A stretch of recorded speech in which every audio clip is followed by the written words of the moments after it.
자, 그 다음에 웹서버에 주문서 데이터를 던져서 주문 처리를 하는 부분이 more order proc.php 파일인데요. 이 주소를 요청을 할 거고요.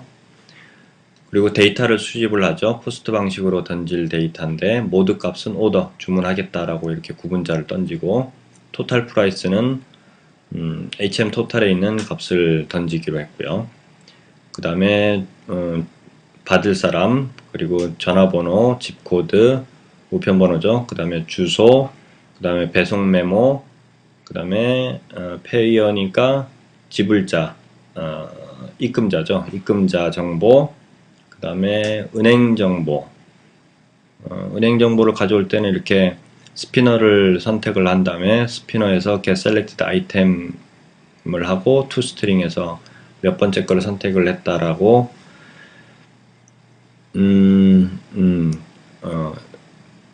데이터를 추려 놓습니다. 여기까지 이제 아직 변수, 임시 변수에 기록을 한 상태고요. 전달할 내용을. 자, 여기에서부터 대입을 시키는 부분이죠. http pams라는 이 전달, 포스트 방식의 전달 변수에 전달을 합니다. 각각의 변수명과 값을 이렇게 쭉 대입을 해서 전달할 준비를 합니다.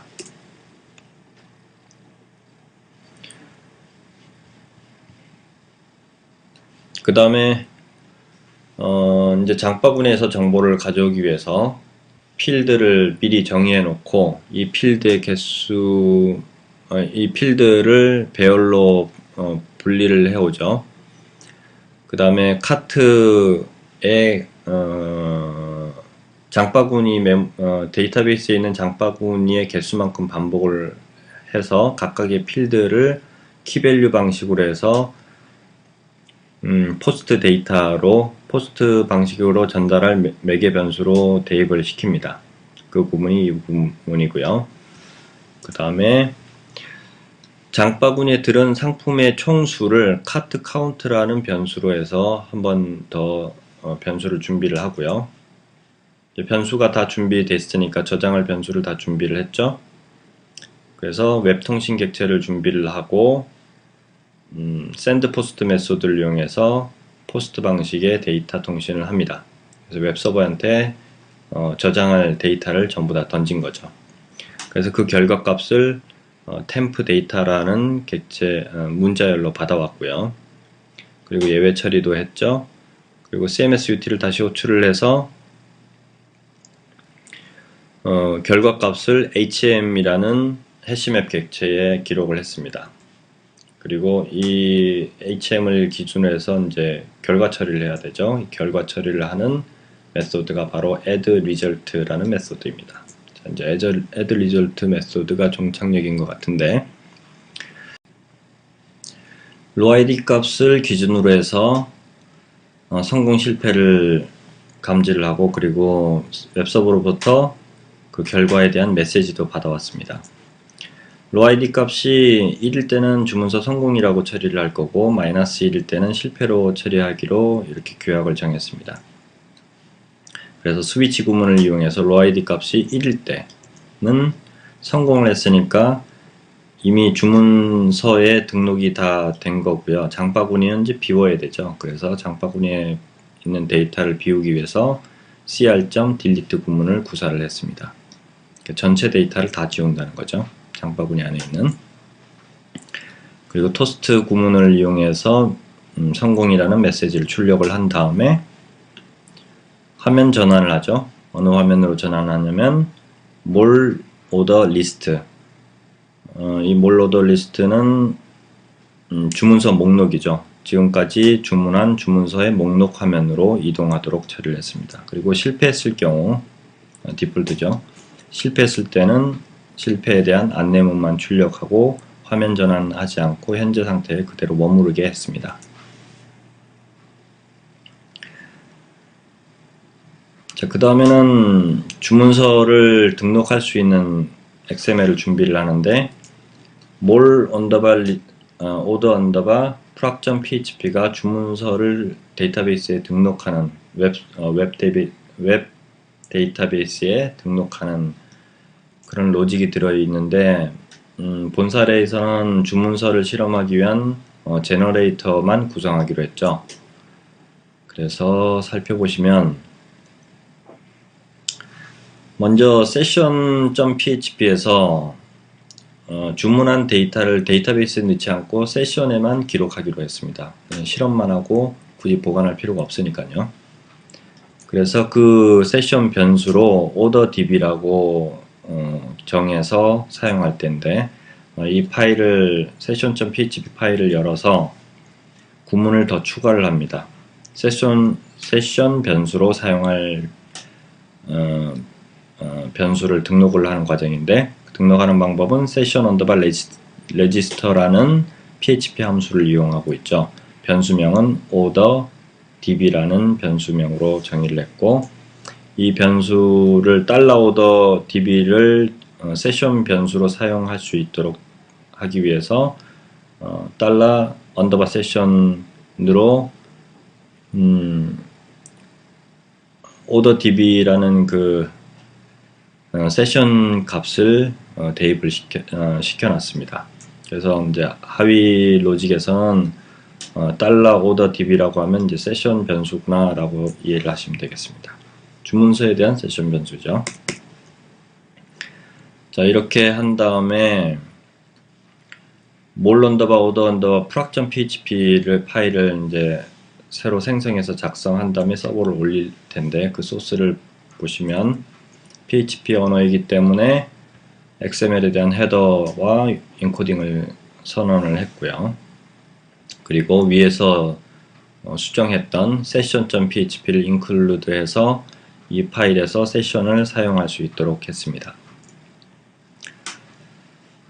참고로 주석으로 처리한 부분을 보면은 전달할 변수가 많아서 이렇게 전달 변수를 정리를 해봤죠. 그리고 필드명도 이렇게 정리를 해봤고요. 그리고 카트 카운트가 이제 레코드의 수죠. 그 상품에 대한 레코드의 수죠. 상품 주문서에 대한 상세 상품이 몇 개가 있다라는 걸 알 수 있는 그 카운트가 되는 거죠.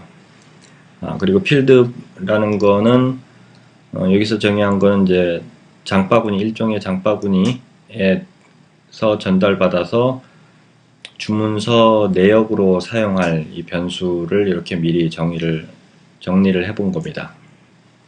그리고 테스트 필드 테스트를 하기 위해서 이제 테스트용 필드를 오더 메모로 테스트 필드를 사용하기로 했는데 이 오더 메모에 값이 에러로 넘어온다. 그러면 실패 처리를 하기로 시나리오를 짜놨고요. 그리고 스테이트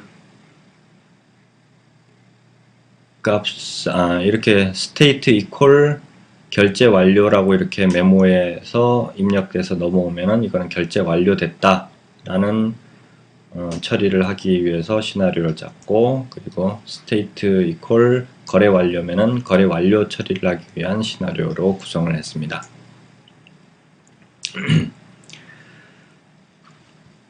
자, 처리 결과 값을 기록하기 위해서 $result를 초기화를 했고요.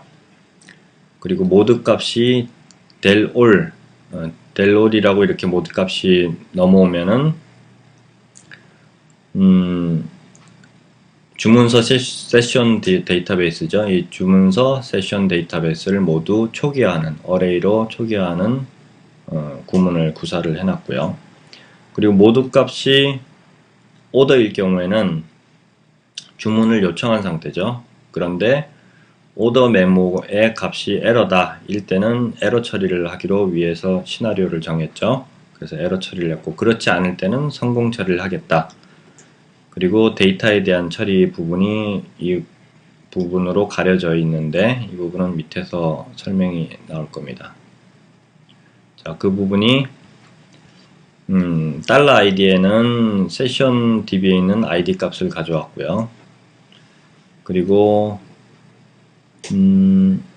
카운트 값이 없으면은 카운트 값은 주문에 대한 카운트죠. 주문서 개수라고 보시면 됩니다. 주문서 개수를 처음에 값이 없으면 1로 초기화를 하고, 그렇지 않을 경우는 하나 더 추가되는 상태이기 때문에 플러스를 구문을 작성을 해서 카운트를 하나 올린 거죠. 그래서 주문서가 하나 더 등록이 됐다라는 거를 처리하기 위해서 이렇게 처리한 겁니다. 자, 그리고 이거는 이제 전체 세션 데이터베이스는 하나인데 사용자 계정마다 주문한 게 다를 수 있으니까 이 전체 주문서에 대한 개수이고, 밑에 있는 거는 특정 아이디에 대한 주문서 개수를 카운트하기 위해서 구문을 작성을 한 겁니다. 그리고 $5라는 변수에는 이게 어떤 특정 계정 사용자가 주문한 개수죠. 그 주문한 총 개수에 마이너스 1을 하면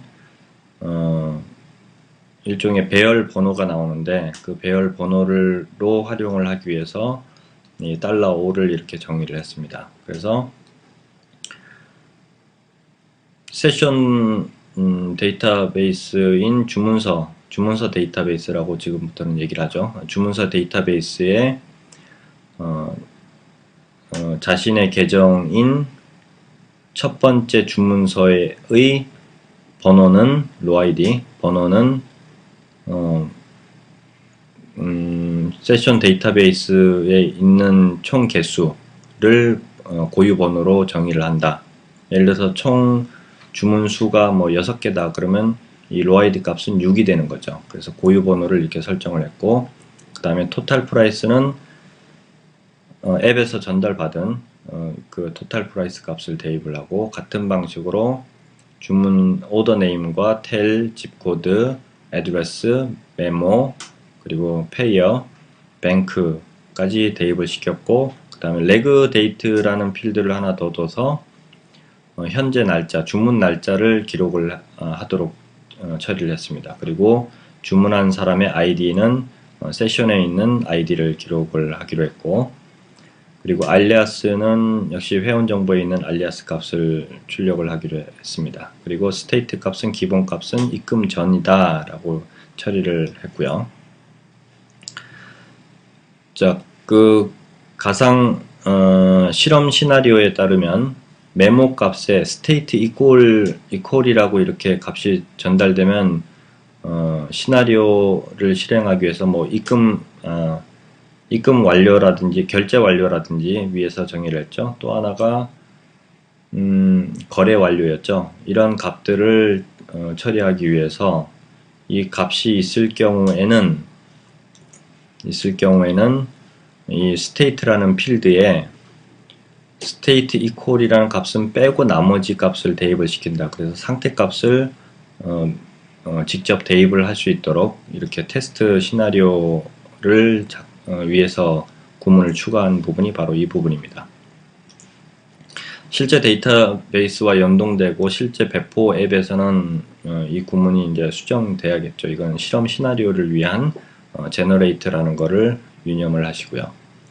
그리고 필드명을 이렇게 정의하는데, 이 필드명은 장바구니에서 전달받아서 상세 내역으로, 주문서 상세 내역으로 사용할 필드명이죠. 그래서 이 필드명을 정의를 하고 explode 메소드를 이용해서 메소드가 아니죠. 이건 PHP 언어니까 함수가 되겠네요.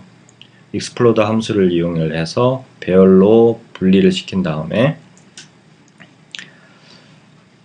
카트라는 필드 밑에 다시 카운트라는 필드를 줬죠. 그리고 카트 카운트는 카트에 있는 총 개수였죠. 그래서 품목의 총 개수를 이렇게 데이터 베이스에 기록을 하도록 했습니다. 그래서 품목의 개수만큼 반복을 이렇게 하죠. 주문 내역의 개수만큼 반복을 하는데, 위에서 정의한 필드 개수만큼 또 반복을 해서 각각의 필드 값을 받아와서 주문서 데이터베이스에 대입을 하는 그런 구문을 구사를 했습니다. 자, 그 다음에 이제 XML 출력하는 일만 남았네요. XML 헤더를 출력을 했고, 규약대로 XML 리스트 태그를 전체로 이렇게 감싸줬고요. 그 다음에 리절트 값이 에러이면은 실패한 거죠. 주문서 처리하는 게 실패했으니까 로아이디 값을 -1로 처리를 하고 안내 구문을 출력하도록 처리를 했습니다. 그 다음에 석세스일 경우는 이제 성공이니까 로아이디 값을 1로 출력을 하고 주문을 완료했습니다라는 안내문을 출력을 하는 걸로 XML을 간단히 처리를 했습니다. 자, 위에서 만든 XML에 대해서 올바로 작동되는지 시나리오대로 제너레이터가 잘 작동되는지 확인을 하기 위해서 실험용 폼을 하나 만들었습니다. 몰 언더바 오더 언더바 폼.php죠. 뭐 이런 것도 역시 오류 이렇게 주문서 등록하는 것처럼 복잡한 로직 같은 경우는 매우 유용한 개발 방법론이 되는데요. 자, 어떻게 구성됐는지 디자인부터 확인을 해 보겠습니다. 위에 제목을 이렇게 실험용이라고 출력을 했고요. 앱에서 전달하는 것처럼 똑같이 항목을 다 정의를 했습니다. 그리고 참고사항으로 실험을 바로바로 할 수 있게 하기 위해서 이렇게 기본값을 다 대입을 시켜놨죠. 그리고 메모 같은 경우는 이제 테스트 시나리오대로 좀 더 확대를 할게요. 테스트 시나리오대로 에러 값을 넣든지 아니면 스테이트 이퀄 결제 완료 아니면은 스테이트 이퀄 거래 완료 이런 데이터를 바로 드래그해서 이렇게 복제해서 넣어서 실험을 쉽게 할 수 있도록 이렇게 사례를 다 기록을 해놨습니다. 그 다음 모드 값도 역시 오더면은 주문하기고 그 다음에 del all이면은 전부 다 삭제하는 그런 프로세스를 타기로 했었죠. 그래서 이렇게 사례를 잘 준비를 해놓고 그 다음에 총 상품 수를 입력을 하도록 해놨습니다. 실험을 할 때 뭐 여러 개 상품을 다 집어넣고 실험을 해도 되겠지만은 그렇게까지 준비하면 좀 힘드니까 현재는 레코드 하나만 이렇게 준비를 했습니다. 그래서 상품 이미지까지 가상 데이터를 집어넣을 수 있도록 했고 주문하기 버튼을 클릭을 하면 앱에서 주문하기 버튼을 클릭했을 때와 똑같은 데이터를 던져주는 거죠. 자, 그리고 이 부분은 이제 페이징, 나의 주문 목록을 볼 수 있게끔 하는 구문인데 이 XML, 이 버튼에 대한 PHP 소스는 이제 나중에 좀 설명을 할 거고요. 먼저 폼에서 구성을 해놨습니다. 이 버튼을 클릭하면 세션 데이터베이스에 있는 나의 주문 목록이 쭉 나오는데 주문 목록이 쌓이면 쌓일수록 이제 레코드가 너무 많아지죠. 그럴 때를 대비해서 페이징 처리를 했는데 1페이지를 볼 거다, 2페이지를 볼 거다 라는 거를 이렇게 페이지 쪽 번호라고 해서 이 쪽 번호를 대입을 한 다음에 입력을 한 다음에 이 버튼을 클릭하면 해당 페이지에 대한 주문 목록이 나타납니다.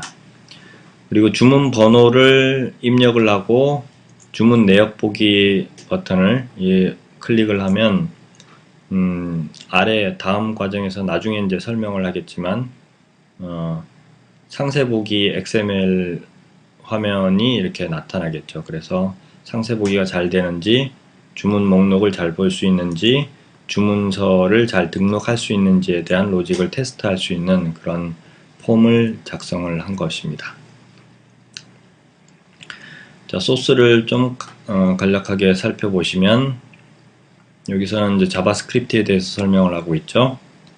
주문하기하고 나의 주문 목록하고 주문 내역 버튼 3개의 버튼에 대한 자바스크립트를 작성을 했습니다. 자, HTML 문서니까 뭐 기본적으로 HTML 태그가 이렇게 작성이 될 거고요. 그리고 UTF-8 방식을 사용을 했습니다. 좀 더 확대해서 보면 자, 스크립트라는 태그로 자바스크립트를 시작을 했고 함수를 하나 만들었죠. openproc 이라는 함수는 more_proc 몰 언더바 오더 언더바 프락.php 위에서 정의한 거죠. 주문하기에 대한 주문서 등록이죠. 주문서 등록에 대한 페이지가 열리도록 처리를 했습니다. 그리고 폼을 기준으로 해서 서밋을 하기 때문에 폼에 있는 데이터를 전부 다 전달한다고 보시면 됩니다. 그 다음에 오픈 리스트라는 메소드는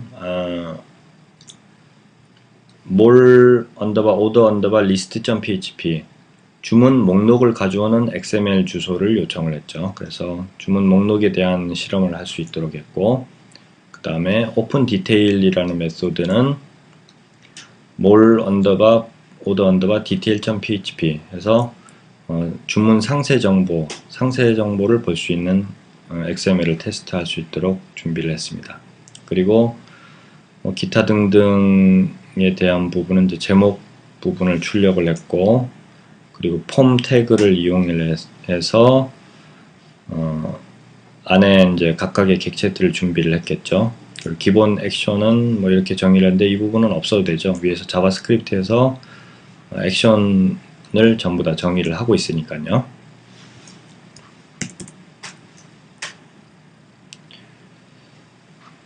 이 부분은 이제 폼에 대해서 설명을 한 거고요. 전달 방식은 통신 방식은 포스트 방식을 사용하고 있죠. 그리고 각각의 항목들을 살펴보면 이제 주요 필드만 보겠습니다.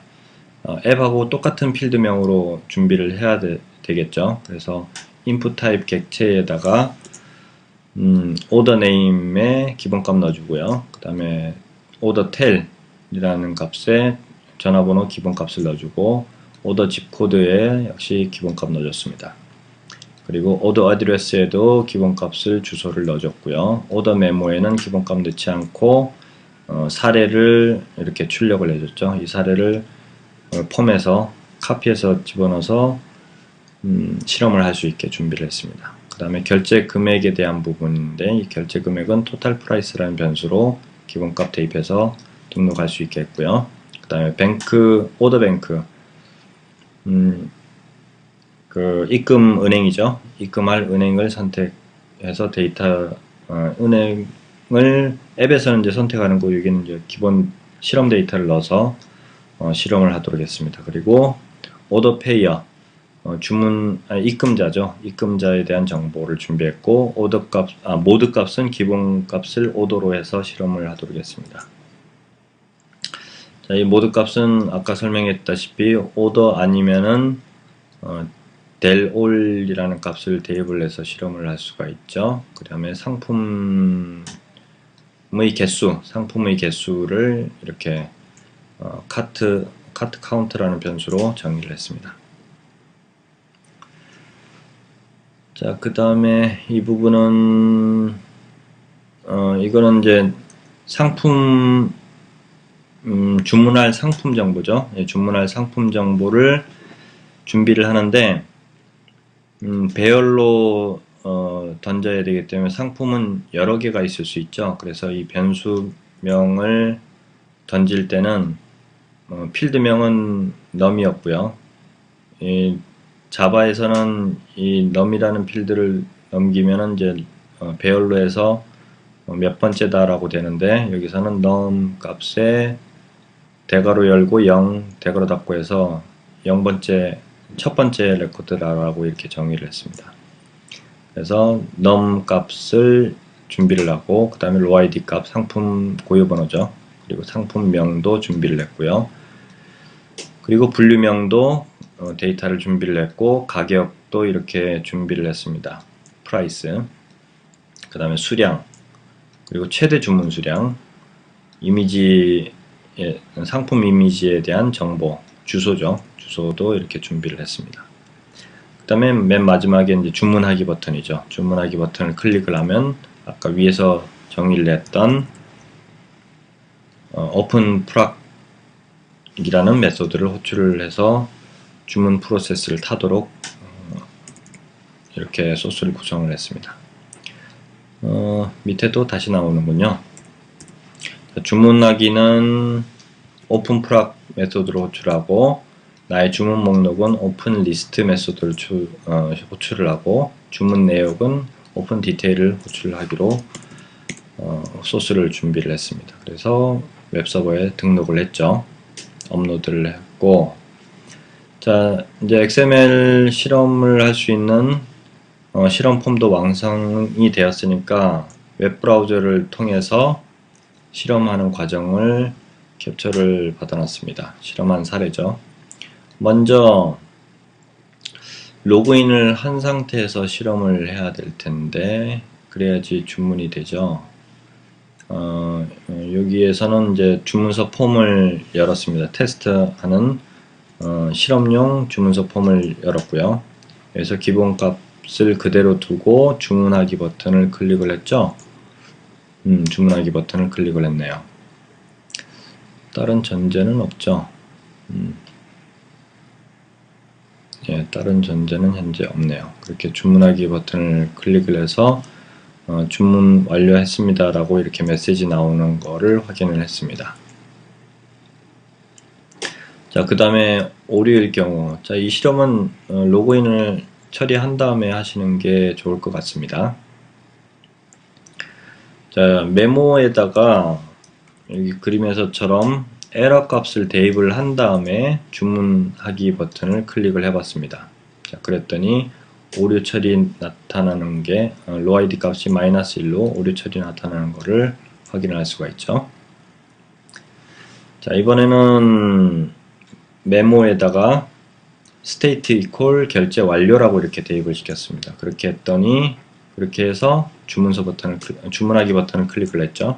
그렇게 했더니 역시 주문 잘 됐다 라고 처리되는 것까지만 볼 수가 있죠. 나중에 좀 더 구체적인 실험을 해보도록 하고요.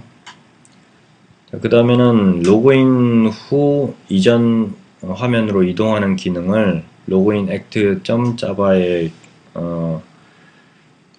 로직을 추가를 하는데, 이 말은 아까도 목차에서 설명을 했죠. 로그인하지 않은 상태에서 장바구니 화면에 와서 장바구니를 담고 주문하기 버튼을 클릭을 하면 로그인 안 했을 때는 주문을 못하도록 되어 있죠. 그랬을 때 로그인 화면으로 이동이 됩니다. 그래서 로그인 화면에서 또 로그인을 사용자가 로그인하면 다시 주문하기 화면으로 버튼을 클릭을 하지 않아도 로그인 한 후에 주문 화면으로 자동으로 이동하게 하는 그런 로직이 되겠습니다. 자, 로그인 act.java 소스에서 먼저 클래스 내 전역 변수로 로그인 after class라고 선언을 해놨습니다. 그렇게 한 다음에 onCreate에서 이 로그인 화면으로 들어올 때 전달 변수를 받죠. 인텐트를 이용을 해서 로그인 애프터 클래스라고 던졌을 경우 이 전달 변수를 받아올 수 있게 이렇게 처리를 했습니다. 자, 그 다음에 이제 로그인에 성공했을 경우 로아이디가 1일 경우죠.